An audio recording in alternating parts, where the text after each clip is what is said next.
पहला सेगमेंट है तारीख के झरोकों में से कोई दिलचस्प ख्वाब, उससे हम इसका आगाज़ किया करते हैं और फिर ऑल द वे आपकी कॉल्स आती हैं जिसमें आप अपने ख्वाब पेश करते हैं और हम उसकी ताबीर आपको देते हैं और दुआ गो हैं कि अल्लाह तबारक व तआला इस खिदमत हक़्क़ा को कबूल फरमाए। तो नाज़रीन आगाज़ करते हैं आज पहले आज के ख्वाब से। आज जो है हम ख्वाब शेयर करेंगे कुतुबुल अक़ताब बरकतुल असर हज़रत शेखुल हदीस मौलाना मोहम्मद ज़करिया कांदलवी मुहाजिर मदनी क़ुद्दस सिर्रुहु के ख्वाब से। आप जानते हैं कि हज़रत शेखुल हदीस मेरे दादा पीर हैं और आप मुरीदीन और सालकीन के परदादा पीर हैं। बहुत ऊंचा मुकाम अल्लाह तबारक व तआला ने विलायत मार्फत का भी अता कर रखा था कि वक़्त के कुतुबुल अक़ताब थे और उसके अलावा जो है वो हदीस इल्म हदीस में बहुत बुलंद मुकाम था। यहाँ तक कि शेखुल हदीस का जो लक़ब है ये आपके नाम का हिस्सा बन गया। इस कदर अल्लाह तबारक व तआला ने ज़ाहिरी बातनी उलूम से आपको मुनव्वर कर रखा था। हज़रत शेखुल हदीस मौलाना मोहम्मद ज़करिया रहमतुल्लाह अलैह अपना एक ख्वाब बयान करते हैं। फरमाते कि मैं सय्यदुल कौनैन सरकार दो आलम सल्लल्लाहु अलैहि वसल्लम को ख्वाब में देखता हूँ कि उनके साथ ही जो है ये इमाम रब्बानी हज़रत मौलाना रशीद अहमद गंगोई क़ुद्दस सिर्रुहु भी बैठे हैं और हज़रत मौलाना रशीद गंगोई रहमतुल्लाह अलैह रसूलुल्लाह सल्लल्लाहु अलैहि वसल्लम से ये अर्ज़ कर रहे हैं गोया कि हज़रत शेख ने अल्फाज के शिकायत कर रहे हैं। वो शिकायत ये कर रहे हैं कि मौलाना मोहम्मद ज़करिया को या रसूलल्लाह आपकी खिदमत में आने और आपके दीदार और मुलाकात का बहुत इश्तियाक है। वो चाहते हैं आपके पास आ जाए, उनको बड़ा इश्तियाक है, लेकिन मेरी ख्वाहिश ये है कि अभी उनसे और काम लिया जाए। ये हज़रत गंगोई फरमाते हैं। उस पर रसूलुल्लाह सल्लल्लाहु अलैहि वसल्लम जवाब में इरशाद फरमाते हैं कि हाँ दुरुस्त फरमाया कि उसको इश्तियाक तो बहुत है मेरे पास आने का, लेकिन मैं भी ये चाहता हूँ कि उनसे जो है मज़ीद और काम लिया जाए। ये बात कही। फरमाते कि उसके बाद मेरी आंख खुल गई। अब मैं हैरान कि आखिर कौन सा ऐसा काम है जो मुझसे लिया जाएगा, जबकि मेरी सारी ज़िंदगी ज़ाया हो गई। मैंने किया क्या है? कुछ भी नहीं किया। बुढ़ापा आ गया है और अब भी मज़ीद अभी रसूल सल्लल्लाहु अलैहि वसल्लम ये ख्वाहिश ज़ाहिर कर रहे हैं कि और काम लिया जाएगा। तो मुझे कमज़ोर से क्या काम लिया जाएगा और फिर मेरा क्या मुँह है कि मैं रसूलुल्लाह सल्लल्लाहु अलैहि वसल्लम का सामना कर सकूँ, जैसे हज़रत गंगोई इश्तियाक की बात कर रहे हैं। तो ये फरमाया कि मैं बेदार होने के बाद ये सोचता हूँ और इसी सोच में दिन भर घूमता फिरता हूँ कि आखिर वो कौन सा काम है जो मुझसे मज़ीद लिए जाने की ख्वाहिश जारी की जा रही है। तो अचानक एक हफ़्ते के बाद मुझे एक बात याद आई, एक वाक़या याद आया और वाक़या याद आया मुझे अपने चाचा जान का। चाचा जान कौन है? बानी तबलीग हज़रत मौलाना इलियास साहब कांदलवी क़ुद्दस सिर्रुहु, क्योंकि बानी तबलीग मौलाना इलियास जो वो ये चाचा हैं हज़रत शेखुल हदीस मौलाना मोहम्मद ज़करिया के। क्योंकि हज़रत शेख के जो वालिद मौलाना मोहम्मद याहिया कांदलवी वह मौलाना इलियास साहब रहमतुल्लाह अलैह के बड़े भाई हैं। कहा कि चाचा जान का एक वाक़या मुझे याद आया कि चाचा जान जब मदीना तैयबा गए तो वहाँ पर आपने ये दुआएं और ख्वाहिश ज़ाहिर की कि जो है वो मैं मदीना तैयबा ही के अंदर अब सुकून इख्तियार करूँगा, मैं वापस हिंदुस्तान नहीं जाता। तो नबी करीम सल्लल्लाहु अलैहि वसल्लम की तरफ से इशारतन उनको हुक्म हुआ कि नहीं मोहम्मद इलियास तुम वापस हिंदुस्तान चले जाओ, तुमसे काम लिया जाएगा, तुमसे अभी दीन काम लिया जाएगा। ये बात कही। तो मौलाना इलियास कांदलवी फरमाते कि मैं दिल में सोचता हूँ कि मैं बुढ़ा कमज़ोर, ना मुझे तकरीर आती है ना तहरीर आती है, बोलने का सलीका तक नहीं आता, तो आखिर मुझसे कौन सा काम लिया जाना है। आँख खुल जाती है। अब जब बेदार हो गया तो परेशान, कहते चाचा जान परेशान, सुबह शाम सोच रहे आखिर कौन सा काम है जिसके बारे में रसूलुल्लाह सल्लल्लाहु अलैहि वसल्लम फरमा रहे हैं कि तुम मदीना तैयबा में क़याम न इख्तियार करो, वापस हिंदुस्तान चले जाओ, तुमसे काम लिया जाएगा। अब ये इसी सोच विचार में और चेहरे पर हर वक्त तफक्कुर और सोच है। तो इस दौरान में शेखुल इस्लाम हज़रत मौलाना हुसैन अहमद मदनी रहमतुल्लाह अलैह के भाई मौलाना जो है सैयद अहमद साहब ने आपको देखा। मौलवी इलियास साहब के चेहरे पे परेशानी देखी, कहा कि मौलवी इलियास क्या बात है, कोई चेहरे पे परेशानी है, किसी तफक्कुर में हो, खैरियत तो है। तो मौलवी इलियास साहब ने इजहार किया कि असल में बात ये सैयद साहब, मैंने यूं ख्वाब देखा, यूं मुझे इशारा हुआ कि तुम मदीना तैयबा में क़याम न इख्तियार करो, वापस हिंदुस्तान चले जाओ, तुमसे काम लिया जाएगा। अब मैं सुबह शाम परेशान हूँ कि मुझ बुढ़े से क्या काम लिया जाएगा, मुझे तो तकरीर भी नहीं आती, मैं तो अल्फाज भी सही समझ में नहीं आते किसी को, मैं क्या क्या काम करूँगा, मैं इस पर परेशान हूँ।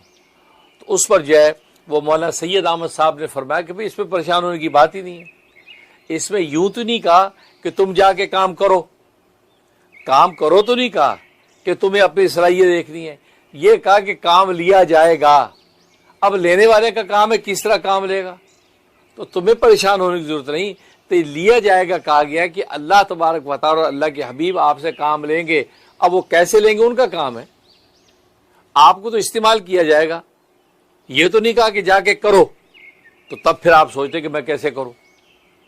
कहा कि मौलाना इलियास साहब रहमतुल्लाह को इत्मीनान हो गया कि हाँ बिल्कुल बात तो सही है कि वाकई ये है कि जब लिया जाएगा कह दिया, अब उनका काम है, वो लेने वाले कैसे लेते हैं, मुतमिन हो गए।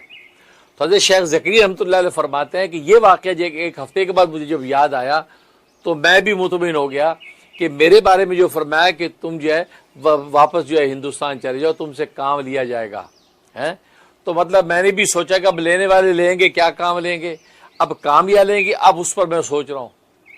तो मुझे अचानक जो है वो मुझे कल्ब पर यह चीज़ वारिद हुई कि ज़िक्र शुगल का काम, खानकाही काम, ये इसकी तरफ इशारा किया जा रहा है, क्योंकि हज़रत गंगोई रहमतुल्लाह अलैह फरमाया कि उनकी जो खानका या उनके इदारे की खसूसियत थी कि वहाँ ज़िक्र शुगल का काम होता था, खानकाही काम होता, इस्लाह इरशाद होता था। तो ये उनकी खसूसियत थी। ख़ास तौर पर जब आप जो आंखों से माजूर हो गए तो तालीम व ताल्लुम ख़त्म हो गया, फिर ज़िक्र शुगल ही रहने लगा, खानकाही इस्लाह इरशाद ही रहा। तो फरमाया कि मुझे लग रहा है कि ये उस तरफ इशारा है कि अब इल्म हदीस का, इल्म ज़हरिया का काम बहुत हो चुका, अब ये खानकाही काम लेने की इशारा किया जा रहा है कि मुझे ज़िक्र शुगल की तरफ जो है वो मुतवज्जे किया जा रहा है, ग़ालिबन इस काम का इशारा है। जब ये बात मेरे दिल में आई तो मुझे समझ में आ गया कि इसी काम का हुक्म है कि ये काम मेरा लिया जाएगा। तो लिहाजा हिंदुस्तान आने के बाद फिर मैंने जो है वो खानकाही काम के लिए इंग्लैंड का सफ़र किया, अफ्रीका का सफ़र किया, हिंदुस्तान में पाकिस्तान का सफ़र किया, जगह जगह महफ़िल ज़िक्र, मजालिस ज़िक्र मैंने मुनाक़िद की। और वाकई आज तक जो है हिंदो पाक के अंदर जो है, बल्कि अफ्रीका इंग्लैंड तक में जो मजालिस ज़िक्र होती हैं वो सारी की हज़रत शेख ज़कीर रहमतुल्लाह अलैह की जो वो मजालिस ज़िक्र जो अपने दौर में शुरू की थी उन्हीं का तसलसल है, उन्हीं का तसलसल है। मैं भी यहाँ न्यूयॉर्क के अंदर जो मजलिस ज़िक्र जो करता हूँ ये उसी ज़िक्र का तसलसल है जो हज़रत शेख के जो खलीफा मुजाज, मेरे पीर मुर्शद, मेरे वालिद निस्बती हुस्नुल औलिया इमामुल अतकिया हज़रत मौलाना मोहम्मद यूसुफ लुधियानवी क़ुद्दस सिर्रू जो वो ज़िक्र अज़कार कराया करते थे, महफ़िल ज़िक्र करते थे, वही महफ़िल ज़िक्र मैं कराची में, उसके बाद यहाँ अमेरिका में आकर उसी महफ़िल ज़िक्र को लेकर चल रहा हूँ। तो गोया कि वो महफ़िल ज़िक्र जो हज़रत शेख ज़कीर रहमतुल्लाह अलैह ने जामिअतुल उलूम इस्लामिया अल्लामा बिनौरी टाउन कराची पाकिस्तान के अंदर शुरू की थी, उसी का तसलसल है कि यहाँ न्यूयॉर्क के अंदर जो है आज मैं वो महफ़िल ज़िक्र करवा रहा हूँ। तो हज़रत शेख फरमाते हैं कि वो ज़िक्र शुगल वाली बात जब मेरे दिल पे इल्क़ा हुई तो मैं समझ गया कि ये काम है जो रसूलुल्लाह सल्लल्लाहु अलैहि वसल्लम मुझसे लेना चाहते हैं। उसके बाद जो है रसूलुल्लाह की आगोश में जाने की मुझे इजाज़त होगी। चुनांचे दुनिया भर में जहाँ भी मौका मिला हज़रत शेख ने मजालिस ज़िक्र शुरू करा दी और खानकाहें कायम हुई और आज तक वो खानकाहों का तसलसल चला आ रहा है। और फिर आखिर उम्र में आप जो मदीना तैयबा तशरीफ़ ले आए और फिर वहाँ रसूलुल्लाह सल्लल्लाहु अलैहि वसल्लम ही के पास रह गए, मतलब वहीं आपका विसाल हो गया और जन्नतुल बक़ी के अंदर अभी भी आप आराम फरमा रहे हैं। ये वो ख्वाब था और ये ख्वाब की वो ताबीर थी कि जिस अंदाज से जो अल्लाह तबारक व तआला उसको पूरा किया, इससे पता चलता है कि खानकाही जो काम है तज़किया और इस्लाह इरशाद का काम जो है रसूलुल्लाह सल्लल्लाहु अलैहि वसल्लम की नज़र में उसकी किस कदर अहमियत है, किस कदर अहमियत है कि कितनी ताकीद और अहमियत के साथ उस काम के लिए हज़रत शेख ज़करिया को इस्तेमाल किया और उनको क़ुतुबुल अक़ताब बनाया, क़ुतुबुल अक़ताब का मुकाम उनको नसीब फरमाया और उनके ज़रिए से तज़व्वुज सलूक का पैगाम जो है पूरी वो मजालिस ज़िक्र की शक्ल में दुनिया भर में फैला और उसी का तसलसल जो है आज हम जैसे तालिब इल्म जो है उसी पैगाम को लेके आगे चल रहे हैं और दुनिया के अंदर, अफ्रीका के अंदर, इंग्लैंड के अंदर, पाकिस्तान, इंडिया के अंदर जो है आज भी जो उस तसलसल के नज़ारे आपको नज़र आते हैं। अल्लाह से दुआ है कि अल्लाह तबारक व तआला इसी तरीके से है वो इस्लाह तज़किया और तालीम व ताल्लुम के इस जो है वो नेक काम में हमें जो इस्तेमाल फरमाता रहे। और बात वही है कि काम लिया जाएगा, बस ले अल्लाह काम, तो क्योंकि हम में खुद भी कोई अहलियत नहीं कि हम खुद करने के काबिल हों, ये उसी की इनायत है कि वो काम ले रहा है। अल्लाह ताला इसको शर्फ कबूल बख्शे, आमीन या रब्बल आलमीन। तो नाज़रीन, कॉल्स का सिलसिला शुरू करते हैं, देखते हैं कि कौन पहले खुश नसीब है। जी अस्सलाम वालेकुम हज़रत जी, मैं मुसर्रत फातिमा हूँ टोरंटो कनाडा से। मैं आपकी अमीरी बात कर रही हूँ। मैंने आपको मैसेज भी किया था। मैंने ना बिजनेस शुरू किया है और इसमें माशाल्लाह कोशिश की है कि मैं आपके लिए भी हिस्सा रहम टीवी के लिए परसेंटेज रखा है, वो मैंने आपको मैसेज में बताया था। मैं उसमें किया था लेकिन काफी शुरू हुआ था। हिज़्बुल बहर का भी मैंने ज़कात अदा कर रही हूँ, पढ़ रही हूँ, लेकिन अभी कुछ दिनों पहले क्योंकि परेशानी थी, काम बनता नहीं है। कोई बिजनेस होता है, कोई मतलब क्लाइंट्स आते हैं, फिर वो बनता ही नहीं काम, तो इसलिए मैंने अभी शुरू किया था हिज़्बुल बहर का। जो आपने पहला हिस्सा बताया या अलियो या अजीमो वाला जो उसमें था, वो मैंने शुरू किया। तो जैसे ही शुरू किया मैंने, तो फिर मैं थोड़ा लेट गई फजर के बाद, क्योंकि फजर के बाद मतलब ऐसा पड़ा था जैसे तहज्जुद के बाद। तो फिर मैंने ख्वाब में देखा कि हमारे घर का दरवाजा जो है, वो अपार्टमेंट में हम रहते हैं तो चौपट खुला हुआ है। तो मैं जो है फिर उसको बंद करने की कोशिश करती हूँ, तो जो उसका लॉक है वो खुला हुआ है और वो बंद नहीं हो रहा। मैं कोशिश करती हूँ लेकिन वो दरवाजा बंद नहीं होता, दरवाजा पूरा खुला हुआ है। फिर मेरा बेटा आता है घर पे, तो मैं उसको, वो जिम वगैरह से आता है, तो मैं उसको बोलती हूँ कि देखो दरवाजा नहीं बंद हो रहा। तो वो बोलता है हाँ अम्मी वो दरवाजा तो ऐसे ही खुला है, वो शायद खराब है।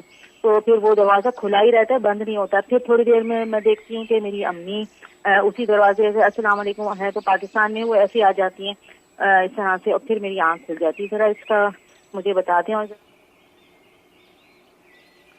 जी माशाल्लाह माशाल्लाह, मुसर्रत जी कनेडा से कॉल कर रही हैं। अल्लाह ताला आपको बरकत अता फरमाए और आपकी दुआएं हमारे हक़ में कबूल फरमाए। हम भी दुआ करते हैं ख़ास तौर पे आपका बिज़नेस जो है दिन रात जो है वो खूब ग्रो करे और खूब ज़ाहिरी बात नहीं जो खुशहालियाँ आपको नसीब हों। जैसे आपने एक नेक इरादा किया कि रहम टीवी के अंदर जो आप उसकी एक परसेंटेज जो है उसके देंगे, तो माशाल्लाह बहुत मुबारक नीयत है। इंशाल्लाह इस मुबारक नीयत के असरात ज़रूर या नेक ज़ाहिर होंगे और हम दुआ गो हैं कि अल्लाह तबारक व तआला इस बिज़नेस को आपके लिए आसान फरमा दे।